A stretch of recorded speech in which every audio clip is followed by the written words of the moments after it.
အားလုံးပဲမင်္ဂလာပါခင်ဗျာ ကိုယ်လေးရဲ့မြို့သမီးစစ်တယောက်နဲ့ဒီကုံလုံးဆက်လေးဆိုတဲ့ show လေးကိုကြည့်ရှုအားပေးတဲ့ပရိသတ်များအားလုံးကျေးဇူးတင်ချင်ပါတယ် ဒီ show လေးမှာ presenter အဖြစ်ကျွန်တော်ဇေယျနဲ့ ကျွန်မပပဝင်းခင်တို့ကခွင့်ဆောင်မှာဖြစ်ပါတယ် ဘဘကြီး show လေးမစခင်ကိုဟဲလေးအကြောင်းစိုက်မဆက်ပြီးမယ်နော် ဟုတ်ကဲ့ပါ ကိုဟဲလေးက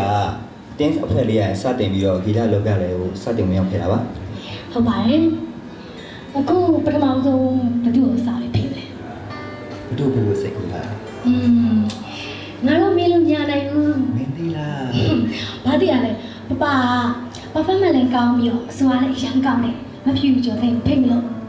သူနဲ့တွေ့ပြီးဆိုခိုင်းလိုက်မယ်လေ ကောင်းတယ်ငါနာကြည့်ရ